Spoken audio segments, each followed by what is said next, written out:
Entrevista Venevisión. Líder en opinión.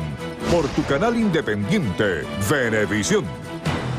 Con nosotros Tomás Guanipa, secretario general de Primero Justicia. Bienvenido como siempre. Gracias, Eduardo, un placer.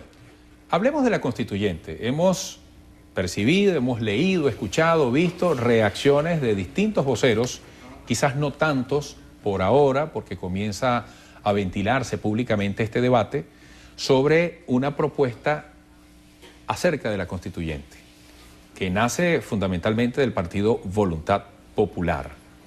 ¿Puede tener esto asidero? ¿Qué impacto puede tener en las discusiones internas de la oposición?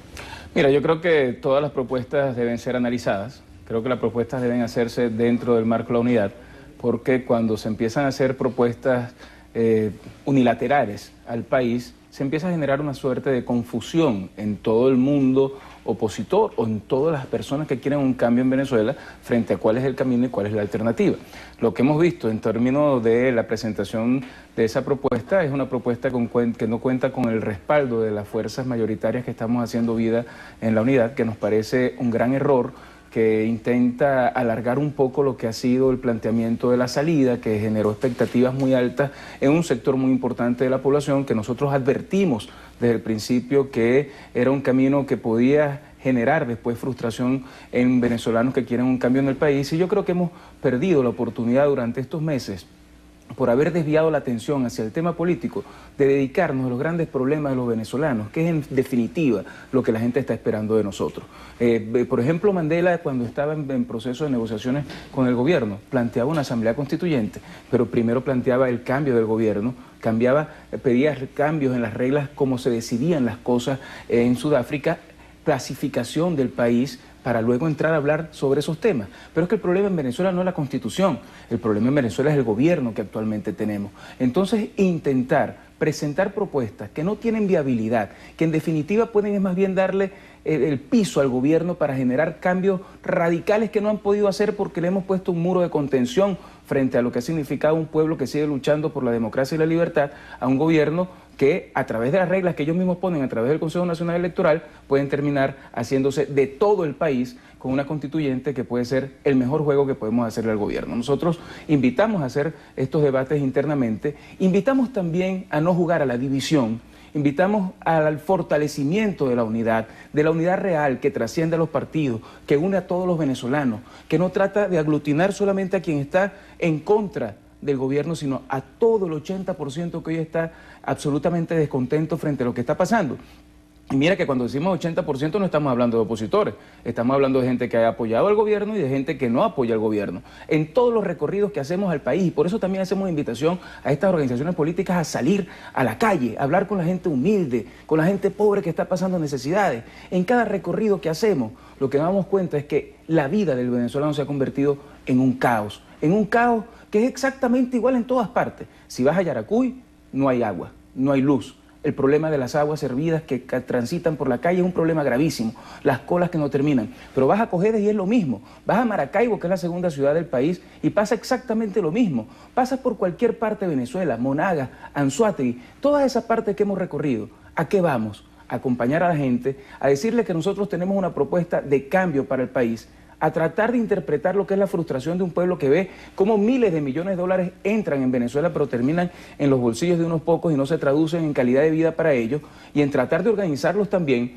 primero porque tienen derecho a alzar su voz, porque tienen la obligación de protestar para que no sigan existiendo estas calamidades que están viviendo, y tercero, porque su voluntad de cambio tiene que ser una voluntad que nosotros, quienes estamos en la unidad, interpretemos. Por eso yo creo que deberíamos todos buscar qué nos une y que no lo que nos divide. A propósito de ese comentario, recientemente Ramón Guillermo Aveledo decía algo, poco más, poco menos, que quien quiera preservar y fortalecer la mesa de la unidad y el esfuerzo de la oposición tiene que hablar menos y trabajar más. Efectivamente. En este momento, por ejemplo, y partiendo de ese punto para el debate, ¿qué papel puede jugar el diálogo retomado quizás en otra manera, en otra versión, ¿Cómo está el diálogo dentro de este panorama que usted está describiendo? Iniciando por lo que decía Ramón Guillermo, que tú refieres, nosotros invitamos a la gente a hacer más y hablar menos. Yo creo que nosotros a veces utilizamos los medios de comunicación para tratar de dirimir nuestras diferencias, para generar más división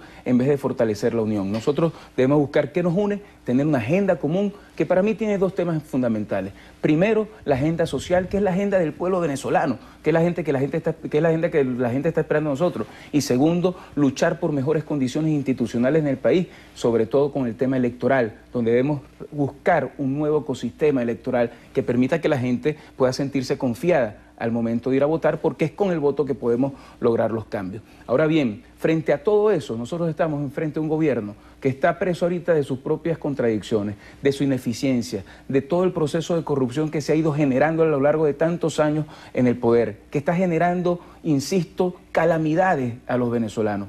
Ese gobierno que está haciendo agua es un gobierno que tiene que entender que tiene que abrir las puertas para un cambio, pero nosotros tenemos la obligación de presionar para que ese cambio se dé. Ahora bien, nunca podemos nosotros pensar que la confrontación, la violencia, el enfrentamiento puede sustituir al diálogo. En momentos en que los países están más polarizados, más importante es poder dialogar para buscar soluciones a los problemas de quienes están pasando hambre, están muriendo de hambre y no tienen oportunidades en un país que es la gran mayoría de los venezolanos. Si nosotros ponemos nuestro acento en lo que la gente está esperando de nosotros, nunca podremos estar cerrados para que ese diálogo se dé. Pero vuelvo, insisto, eso depende de la voluntad del gobierno, de la voluntad de un gobierno que cierra las puertas del diálogo porque piensa que de esa forma, dialogando, pueden perder espacios de poder. Es exactamente igual, y vuelvo con el ejemplo porque he estado revisando en los últimos días todo ese proceso de negociación, lo que ocurrió en Sudáfrica cuando Mandela entró a negociar con el gobierno. El gobierno se vio obligado a entrar en un diálogo, pero intentaban hacer de ese diálogo un mecanismo para fortalecerse. La inteligencia de quienes dialogaban por el lado de Mandela era promover los cambios que el país está esperando.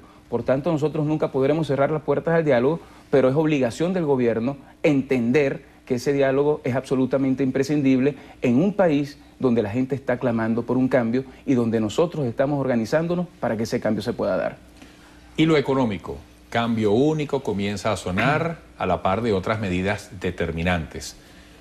¿Qué plantea en este caso el análisis de Tomás Guanipa?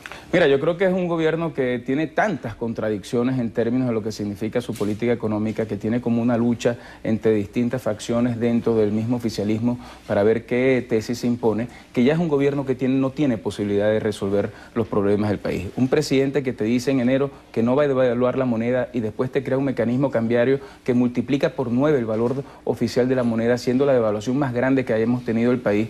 Un presidente que te dice que está luchando contra la inflación, pero tenemos una inflación anualizada del 61% que se come el dinero de los bolsillos de los venezolanos.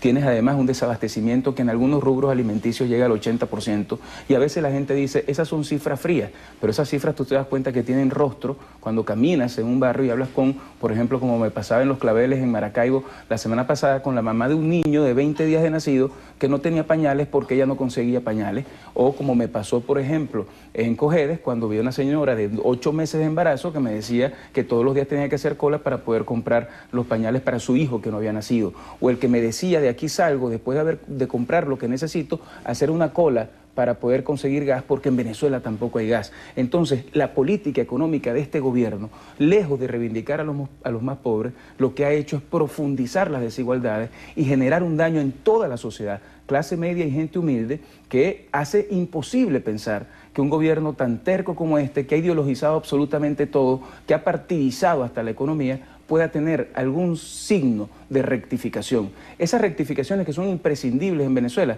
no está en capacidad de hacerla este gobierno. Por tanto, lo que deberíamos entender todos los venezolanos es que cada oportunidad que tengamos de organizarnos, de formar toda esta fuerza de descontento en músculo social y político, para cuando podamos votar, que tiene que ser pronto, podamos ejercer los cambios que el país está reclamando en democracia, en libertad, y a través de los cambios que puedan generar paz, tranquilidad y progreso para los venezolanos. Gracias por esta visita y conversación. Muchas gracias a ti, Eduardo. Hasta pronto, Tomás Guanipa, secretario general de Primero Justicia, hoy en entrevista Venevisión. Quedamos con Endrina y será hasta mañana.